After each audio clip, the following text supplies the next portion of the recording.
what was the average age, what is the average wage now?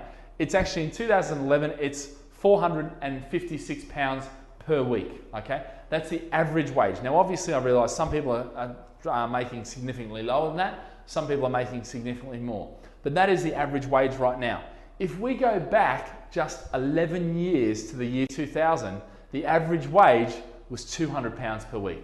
Okay, so the average wage has actually doubled and a bit more in 11 years. Okay, so now the question is, if that's happened, do you have a better lifestyle now in 2011 than 2000?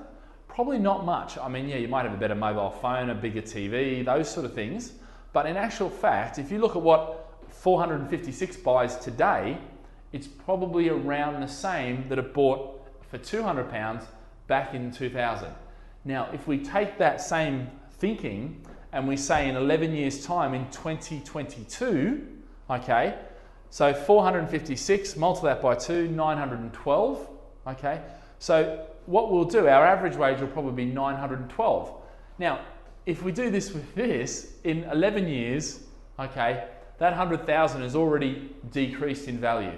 And by the time we do 25 years, you can forget about it. If you think about what your current mortgage is now, what your current property is worth, and then go back 25 years, okay, and I realise you might be moving in with your parents at that stage, but if you look at what your parents' house was, and then think if you had have just taken a mortgage on that property now and just held on to it for that period, that mortgage would probably be £2,000 or £3,000, which for some people is a month's wage.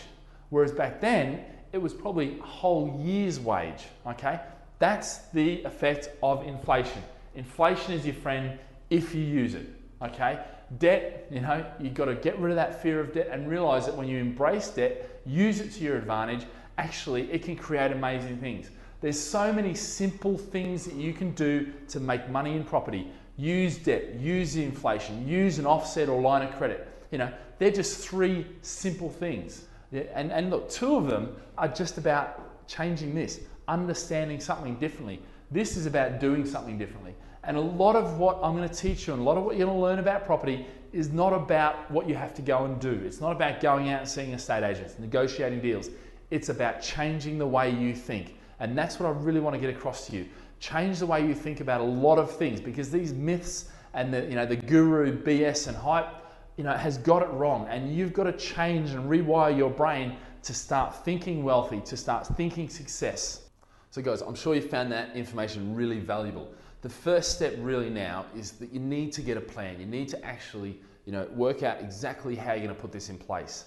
So what I encourage you to do is come in and sit down with us, talk to us, grab a coffee with us. And what we can do is we can actually start mapping out what your plan is. Guys, I'm looking forward to meeting you real soon at either one of our webinars or perhaps a seminar, or if you come to one of our offices around the world. Have a great day, and remember, live with passion.